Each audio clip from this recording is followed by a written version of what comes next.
सो अब हम बात करने वाले हैं प्रोटेक्शन ऑफ कार्बोनिल ग्रुप या फिर कार्बोनिल कंपाउंड्स। किस तरीके से हम कार्बोनिल ग्रुप्स का प्रोटेक्शन कर सकते हैं। अगर हमारे पास कोई भी कंपाउंड है, उसमें दो टाइप के हमारे पास कोई भी ग्रुप प्रेजेंट है और उसमें ज़्यादा रिएक्टिव ग्रुप है हमारे पास, अगर कार्बोनिल कंपाउंड है और वहाँ पर हमें रिएक्शन एक लेस रिएक्टिव ग्रुप पर करानी है, तो उस कंडीशन में हमें क्या करना पड़ेगा, सबसे पहले हमें कार्बोनिल ग्रुप का प्रोटेक्शन करना पड़ेगा, ताकि हमें हमारी जो डिजायर पोजीशन है, जो जहां पर हम रिएक्शन कराना चाहते हैं वहां पर हम आराम से रिएक्शन करा सकें।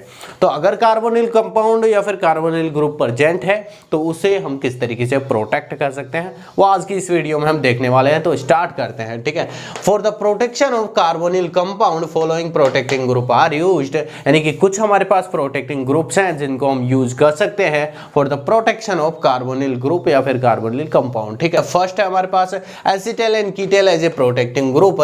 एसिटेल और जो कीटेल है वो उसे हम किस तरीके से यूज कर सकते हैं for the protection of carbonyl groups, ठीक है। तो फर्स्ट चीज होती है एसिटेल। एसिटेल क्या होता है, देखो अगर हम कार्बोनिल जो ग्रुप है हमारा वो एल्डिहाइडिक ग्रुप हो तो बनता है हमारा एसिटेल, और अगर हमारा कीटोनिक ग्रुप हो या फिर कीटोन जो हो तब बनता है हमारा कीटेल, ठीक है। तो acetal and ketal are the best example for the protection of carbonyl compound. Carbonyl compound का जब हमें प्रोटेक्शन कराना होता है तो एसिटेल और कीटेल जो होते हैं ये बेस्ट एग्जांपल होते हैं, बेस्ट प्रोटेक्टिंग ग्रुप होते हैं, ठीक है। Which also easily D protected by acidic hydrolysis, जिसे हम एसिडिक हाइड्रोलाइसिस के द्वारा आराम से डी प्रोटेक्ट कर सकते हैं। देखो प्रोटेक्टिंग ग्रुप जो होता है वो हमारा केवल प्रोटेक्शन कराना ही हमारा सफिशिएंट नहीं होता है, वो इजीली बाहर निकल जाए उसकी भी जरूरत होती है। यानी कि एक बेस्ट प्रोटेक्टिंग ग्रुप वही होता है जो प्रोटेक्शन भी करते हैं और प्रोटेक्शन के बाद वो आराम से बाहर एलिमिनेट भी हो जाए, ठीक है।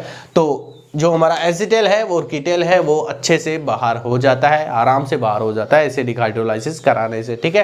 अब यहाँ पर हमारे पास दो टाइप के एसिटेल एंड कीटेल बन सकते हैं, एक होता है साइक्लिक एसिटेल और कीटेल, एक होता है एसाइक्लिक एसिटेल और कीटेल, ठीक है। अगर हम एसाइक्लिक की बात करें तो एसाइक्लिक में जब हम कार्बोनिल कंपाउंड या फिर कार्बोनिल ग्रुप की रिएक्शन है एल्कोहल के साथ कराते हैं तो हमें एक एसाइक्लिक कीटेल या फिर एसिटेल देखने को मिलता है। देखो यहाँ पर कीटेल मिला है क्योंकि मैंने यहाँ पर कीटोन यूज किया है, अगर मैं यहाँ पर एल्डिहाइड यूज करता तो मुझे एसिटेल देखने को मिलता है, ठीक है।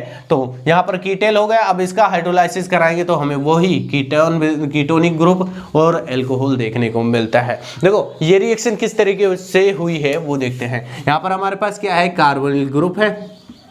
अब यहाँ पर सबसे पहले क्या आ रहा है हमारे पास, ये एल्कोहल आ रहा है CH3OH। यहाँ पर इस ऑक्सीजन के पास लोन पेयर है, ये लोन पेयर कहाँ अटैक करेंगे, इस कार्बन पर, ये बॉन्ड इस तरफ माइग्रेट करेगा। अब क्या होगा, यहाँ पर इस कार्बन पर नेगेटिव चार्ज आ गया था, सॉरी पॉजिटिव चार्ज आ गया था जहाँ पर ऑक्सीजन जुड़ चुका है, ठीक है। ऑक्सीजन यहाँ पर Me, यहाँ पर H, ठीक है, और यहाँ पर नेगेटिव चार्ज। अब क्या होगा, यहाँ पर पॉजिटिव चार्ज आ चुका है ऑक्सीजन पर, यहाँ से ये जो है हाइड्रोजन ये एलिमिनेट होगा। हाइड्रोजन एलिमिनेट होने के बाद यहाँ से हाइड्रोजन जा करके यहाँ पर चिपक जाएगा। अब अगली सिचुएशन क्या होने वाली है, दूसरा मॉलिक्यूल हमारा आएगा। यहाँ पर दो मॉलिक्यूल हम यूज कर रहे हैं तो दूसरा मॉलिक्यूल आएगा हमारा CH3OH का।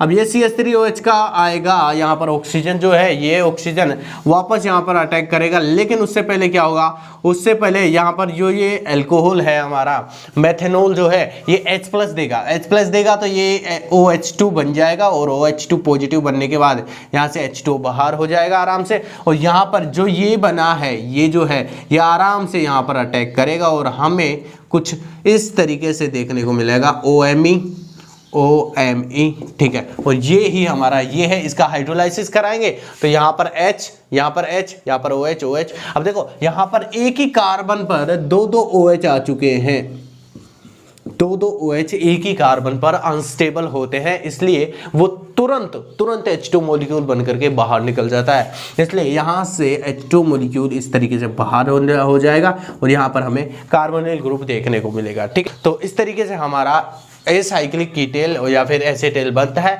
अगर साइक्लिक की बात करें तो हमें इस अल्कोहल की जगह पर 1,2-डाइओल लेना होता है, और 1,2-डाइओल लेंगे तो देखो यहाँ से ऑक्सीजन, यहाँ से H, 2H और एक ऑक्सीजन H2O निकल जाएगा बाहर और हमें एक साइक्लिक कीटेल देखने को मिलेगा।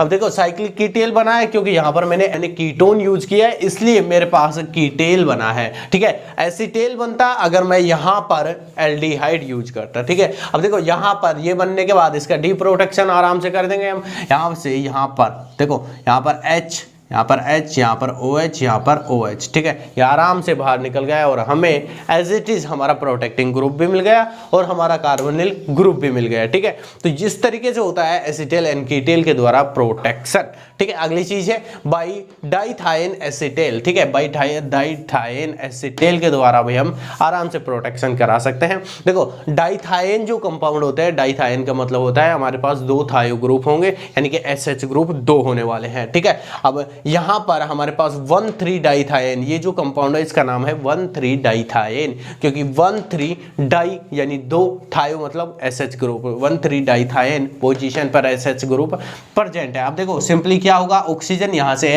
H2O बाहर होगा और यहाँ पर ये बन जाएगा। ठीक है, इसी को बोलते हैं डाइथायो एसीटेल। ठीक है, लेकिन यहाँ पर ये क्या है, कीटेल है, तो इसका नाम क्या होगा, डाइथायो कीटेल। ठीक है, इसका अब हम हाइड्रोलाइसिस करा देंगे, हाइड्रोलाइसिस करा करके हमें वही चीज मिल जाएगी जो हमारे पास थी, यानी कि इस मेथड के द्वारा भी हम आराम से हमारा प्रोटेक्शन करा सकते हैं कार्बोनिल ग्रुप्स का। ठीक है, if you use dithio compound in the place of 1,2 diol then dithio acetal form, यानी कि ये जो हमारे पास बनता है इसी को बोलते हैं हम डाइथाइन एसिटेल। अब थर्ड है बाई 1,3 ऑक्साथाइन फॉर्मेशन। अब देखो 1,3 ऑक्साथाइन फॉर्मेशन क्या होता है, देखो 1,3 ऑक्साथाइन का मतलब होता है कि देखो यहाँ पर हमारे पास 2 SH ग्रुप थे, तो इसका नाम क्या था, डाइथाइन। अब एक SH ग्रुप की जगह पर मैं OH ग्रुप ले आता हूं, तो इसी को बोलते हैं हम 1,3 ऑक्साथाइन। अब देखो यहाँ पर इसकी रिएक्शन जब इसके साथ कराएंगे तो क्या होगा, वही H2 मॉलिक्यूल बाहर निकलेगा,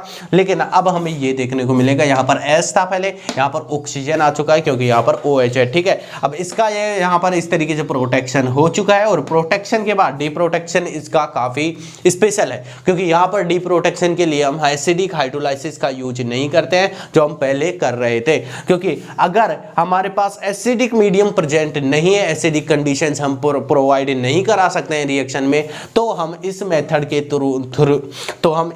के थ्रू हमारा प्रोटेक्शन कराना प्रेफर करते हैं हमारा कार्बोनिल कंपाउंड का। क्योंकि देखो यहाँ पर ना बेसिक मीडियम हम आराम से यूज करके इसका हाइड्रोलाइसिस करा सकते हैं। यहाँ पर रेन निकल की प्रेजेंस चाहिए और एल्कलाइन मीडियम यानी कि बेसिक मीडियम चाहिए, इसका डी प्रोटेक्शन आराम से हो जाएगा। यहाँ से वही एस के पास H आएगा, यहाँ पर भी H आएगा, यहाँ पर OH आएंगे, OH बाहर निकल जाएंगे इजीली और हमें ये देखने को मिलेगा। ठीक है, द प्रोटेक्शन ग्रुप, देखो ये तो आप आराम से लिख सकते हो, the protection group are used when acidic medium are not available. अगर हमारे पास एसिडिक मीडियम नहीं है, यूज नहीं कर सकते हैं, तो उस कंडीशन में हम 1,3 ऑक्साथाइन का यूज करते हैं। ठीक है, अगली चीज, the protecting group, the protection group for the carbonyl compounds are very important. काफी इंपॉर्टेंट होता है प्रोटेक्शन कराना हमारे कार्बोनिल कंपाउंड का, क्योंकि ज्यादातर हमारे जो कंपाउंड्स होते हैं जो हमें एग्जाम में दिए होते हैं उनमें कार्बोनिल कंपाउंड मिलना कॉमन होता है यार, काफी ज्यादा देखने को मिलते हैं हमें कार्बोनिल कंपाउंड या फिर कार्बोनिल ग्रुप।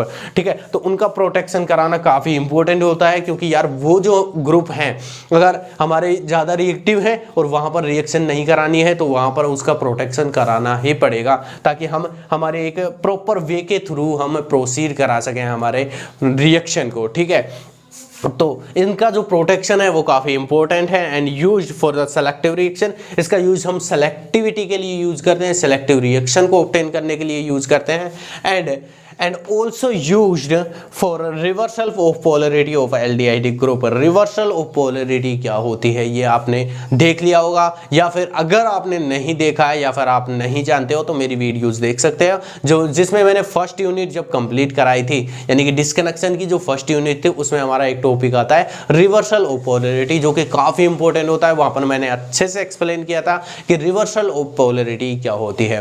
देखो रिवर्सल ऑफ पोलरिटी की अगर मैं थोड़ा बहुत बात करूँ करूँ तो देखो यहाँ पर क्या होता है, हमारे पास कार्बोनिल ग्रुप होता है, तो हमें पता है यार ऑक्सीजन जो होता है ये हमेशा नेगेटिव चार्ज कंटेन करना प्रेफर करता है, तो इसके पास नेगेटिव चार्ज यहाँ पर क्या आना चाहिए, पॉजिटिव चार्ज। लेकिन अगर मेरे पास ऐसी सिचुएशन आ जाए कि डिस्कनेक्शन के थ्रू, अगर मान लो यहाँ पर इस तरीके से होता है, तो यहाँ पर अगर मुझे डिस्कनेक्शन कराना है तो इस तरीके से मैं डिस्कनेक्शन कराऊंगा, तो अगर देखो मेरे बनने क्या चाहिए, यहाँ पर ये बनने चाहिए ऑक्सीजन, यहाँ पर क्या आना चाहिए, यहाँ पर मेरे पास आना चाहिए नेगेटिव, पॉजिटिव आना चाहिए। लेकिन अगर मान लो यहाँ पर मैं डिस्कनेक्शन करा रहा हूँ और डिस्कनेक्शन के थ्रू मेरे पास कुछ इस टाइप का सिंथोन बनता है, ये बनता है, नेगेटिव चार्ज आ जाता है यहाँ पर, ठीक है। अगर इस टाइप का सिंथोन बनता है, यानी कि ऐसे सिंथोन्स हमारे बनते हैं जिसको हमने एक्सपेक्ट नहीं किया था, यानी कि जो हमारे अकॉर्डिंग नहीं बनते हैं, उन्हीं को बोलते हैं हम इलॉजिकल सिंथोन्स, या फिर उनको बोलते हैं हम अम्पोलंग सिंथोन्स। अब अम्पोलंग जब भी सिंथोन्स बनते हैं तो उसके लिए हम अम्पोलंग रिएजेंट यूज करते हैं,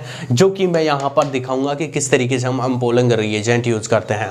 देखो मैंने यहाँ पर 1,3-डाइथाएन यूज कर रखा है, और 1,3-डाइएन एक काफ़ी फेमस एग्जाम्पल है अम्पोलंग रिएजेंट का। यहाँ पर हमारे पास 1,3-डाइएन काफ़ी फेमस एग्जाम्पल है हमारे अम्पोलंग रिएजेंट का। यहाँ पर हम यूज करने वाले हैं, क्यों करेंगे इसका भी रीजन मैं बताऊंगा, ठीक है। तो यहां पर polarity of reversal polarity of aldehydic group की अगर हम बात करें, इसके लिए यूज करते हैं हम, और क्यों यूज करते हैं वो समझते हैं। देखो ये हमारे पास एक कंपाउंड है, इसका हमें डिस्कनेक्शन कराना है, डिस्कनेक्शन कराएंगे तो हमारा ये जो बॉन्ड है ये टूटेगा, ठीक है। अब ये टूटेगा तो हम क्या मानते हैं, यहां पर नेगेटिव चार्ज आता है, यहां पर पॉजिटिव चार्ज आना चाहिए, लेकिन जो हमारे सिंथोन्स बनते हैं वो सिंथोन्स कुछ इस टाइप के बनते हैं। यहां पर आता है हमारे पास नेगेटिव चार्ज, और यहाँ पर हमारा जो अलग सिंथोन बनता है वो होता है हमारे पास CH3 CH2, और यहाँ पर आता है पॉजिटिव चार्ज। ये हमारे पास दो सिंथोन्स बनते हैं। अब देखो यहाँ पर नेगेटिव चार्ज, यहाँ पर पॉजिटिव आना चाहिए, लेकिन ये क्या है, ये हमारे पास जो सिंथोन्स बने हैं इनको हम बोलते हैं अम्पोलंग सिंथोन्स। इसके जो सिंथेटिक इक्विवेलेंट की बात करें तो यहाँ पर क्या जोड़ देंगे, यहाँ पर हम जोड़ देंगे Cl CH3 CH2 और यहाँ पर Cl, ठीक है। अगर इसके सिंथेटिक इक्विवेलेंट की बात करें तो यहाँ पर H जोड़ देंगे हम, ठीक है। ये सिंथेटिक इक्विवेलेंट बन चुका है। अब देखो रिएक्शन जब भी हम कराएंगे तो सोच के देखो यार, अगर हम डायरेक्ट कराते हैं तो हमें पता है यहाँ पर Cl है, ये बाहर निकलेगा, तो यहाँ पर CH2 पीछे क्या छोड़ेगा, पॉजिटिव चार्ज छोड़ेगा। अब पॉजिटिव चार्ज यहाँ पर अगर इसे हमें अटैक कराना है तो यहाँ पर अटैक नहीं कर पाएगा, क्योंकि हम जानते हैं यार कार्बोनिल जो ग्रुप होता है उसमें जब भी बॉन्ड माइग्रेट करते हैं तो वहाँ पर ऑक्सीजन की हाई इलेक्ट्रोनेगेटिविटी की वजह से जो दोनों इलेक्ट्रॉन है बॉन्ड के, वो ऑक्सीजन लेकर के जाता है, पीछे जो कार्बन होता है उस पर पॉजिटिव चार्ज आता है। अब देखो यहाँ पर ये जो पॉजिटिव चार्ज है, ये पॉजिटिव चार्ज इस पॉजिटिव चार्ज पर तो अटैक कर नहीं सकता, क्योंकि पॉजिटिव पर अटैक नहीं करते हैं, नेगेटिव पर अटैक नहीं करते हैं। हाँ, नेगेटिव पॉजिटिव पर अटैक करते हैं, या फिर पॉजिटिव जो होता है वहां पर नेगेटिव अटैक करते हैं, ठीक है। बात एक ही है। तो देखो यहाँ पर ये जो पॉजिटिव है ये यहाँ पर अटैक नहीं कर सकता है। तो अब अगर हम इस तरीके से डायरेक्ट अगर इसे अटैक कराते हैं तो हमें ये नहीं मिलने वाला है। अब नहीं मिलेगा तो किस तरीके से कराएंगे इसका, तो देखो यहाँ पर जब हम इसका सिंथेसिस कराएंगे तो वो किस तरीके से होगा। तो देखो यहाँ पर हमारे पास क्या है, वो ही हमारा जो ये सिंपल स्टार्टिंग मटेरियल है, हमारा जो एसिटाल्डिहाइड है, इस एसिटाल्डिहाइड की रिएक्शन जब हम 1,3-डाइथाएन के साथ कराएंगे, जो कि एक अम्पोलंग रिएजेंट है। इसको अगर आप मेरी जो रिवर्सल ऑफ पोलैरिटी की वीडियो देखोगे ना, उसमें मैंने अच्छे से एक्सप्लेन किया है ये किस तरीके से है, यहाँ पर भी मैं एक्सप्लेन करूंगा। तो 1,3-डाइएन की रिएक्शन, 1,3-डाइथाएन की रिएक्शन जब मैं कराऊंगा तो वही यहाँ से ऑक्सीजन, यहाँ से 2H H2 मिलकर के बाहर निकल जाएगा और मुझे ये देखने को मिलेगा। अब देखो यहाँ पर मैं ब्यूटिल लिथियम यूज करूंगा, जो कि एक स्ट्रॉन्ग बेस है। वो क्या काम करेगा, H+ है, ये H+ को बाहर निकाल देगा, एसिडिक H+ है, बाहर निकल जाएगा। यहाँ पर पीछे क्या छोड़ेगा, नेगेटिव चार्ज है। अब देखो नेगेटिव चार्ज यहाँ पर आ चुका है। अब मेरा जो ये सेकेंड जो हमारा सिंथेटिक इक्विवेलेंट था, स्टार्टिंग मटेरियल है, ये हमारा अटैक करेगा। अब आराम से कर सकता है। देखो Cl है, Cl बाहर निकलेगा नेगेटिव के फॉर्म में, पीछे क्या छोड़ेगा, पॉजिटिव। अब ये CH2 CH3 H3 जो पॉजिटिव है ये यहाँ पर अटैक करेगा और मुझे यहाँ पर ये देखने को मिलेगा। ठीक है, अब ये देखने के बाद मैं हाइड्रोलाइसिस कराऊंगा इसका, और हाइड्रोलाइसिस कराने के बाद देखो मुझे ये जो था मेरा अम्पोलंग रिएजेंट ये एज इट इज मिल जाएगा, ऐसे के ऐसे मिल जाएगा। जब मैं हाइड्रोलाइसिस कराऊंगा S के पास H आएगा, S के पास यहाँ पर H आएगा, और यहाँ पर इस कार्बन के पास OH आएगा। ठीक है, अब एक कार्बन पर 2 OH अनस्टेबल होते हैं, H2 रिमूव होगा और मुझे ये टारगेट मॉलिक्यूल मिल जाएगा जो हमारा यहाँ पर हमने यूज किया था डिस्कनेक्शन में। ठीक है, तो इस तरीके से हम इसका डिस्कनेक्शन करा सकते हैं या फिर सिंथेसिस करा सकते हैं, लेकिन अगर हम डायरेक्ट कराने की कोशिश करेंगे तो नहीं होगा। इसी को बोलते हैं हम अम्पोलंग रिएजेंट। अब देखो यहाँ पर इसकी सेलेक्टिविटी भी हमारे पास इंपॉर्टेंट रोल प्ले करती है, यानी कि प्रोटेक्टिंग ग्रुप का यूज हम सेलेक्टिव रिएक्शन के लिए भी करते हैं। सेलेक्टिव रिएक्शन का मतलब आप जानते होंगे, अगर हमारे पास एक ही कंपाउंड में 2 तरीके के ग्रुप हैं, एक ज्यादा रिएक्टिव एक कम रिएक्टिव, हमें रिएक्शन करानी है कम रिएक्टिव पर, तो हम प्रोटेक्शन करा देंगे उस ज्यादा रिएक्टिव ग्रुप का। ठीक है, और प्रोटेक्शन कराने के बाद हमारा जो बचा हुआ लेस रिएक्टिव ग्रुप है उस पर आराम से रिएक्शन हो जाएगी। अगर हम डायरेक्ट कराएंगे तो हमारा जो मोर रिएक्टिव ग्रुप है वो पहले रिएक्ट करेगा। तो इस एग्जांपल के थ्रू हम सेलेक्टिव रिएक्शन को समझ सकते हैं कि सेलेक्टिव रिएक्शन क्या होती है और सेलेक्टिव रिएक्शंस क्यों इंपॉर्टेंट है, और किस तरीके से हमारे कार्बोनिल कंपाउंड्स का हम जो प्रोटेक्शन है वो करा करके सेलेक्टिविटी को देख सकते हैं, सेलेक्टिविटी ऑब्टेन कर सकते हैं। तो देखो यहाँ पर हमारे पास 2 ग्रुप है, एक हमारे पास कार्बोनिल ग्रुप है, एक हमारे पास एस्टर ग्रुप है। हम जानते हैं carbonyl group are more reactive as compare to ester group. ठीक है, तो सबसे पहले क्या होने वाला है, सबसे पहले हमारा ये जो है ये रिएक्ट करेगा। तो मैं क्या काम करूंगा, मुझे रिएक्शन केवल यहाँ पर करानी है एस्टर ग्रुप पर। सबसे पहले मैं इसका प्रोटेक्शन करा दूंगा, 1,2 डाइयोल लूंगा, यहाँ पर प्रोटेक्शन करा दूंगा। प्रोटेक्शन करने के बाद मेरा ये बनेगा। अब मैं लिथियम एल्यूमिनियम हाइड्राइड लेकर आऊंगा, यानी कि इसका रिडक्शन कराऊंगा तो हमारे पास एक ही पोजीशन बची हुई है। हमारा जो ये एस्टर ग्रुप है यही बचा हुआ है, इस पर इसका रिएक्शन होगा तो हमारे पास 1 डिग्री एल्कोहल देखने को मिलेगा। अब एल्कोहल बनने के बाद डीप्रोटेक्शन करा देगा, और यहाँ पर डीप्रोटेक्शन होने के बाद मुझे एज इट इज मेरा कार्बोनिल ग्रुप मिल जाएगा। तो हम इस तरीके से सेलेक्टिविटी देख सकते हैं।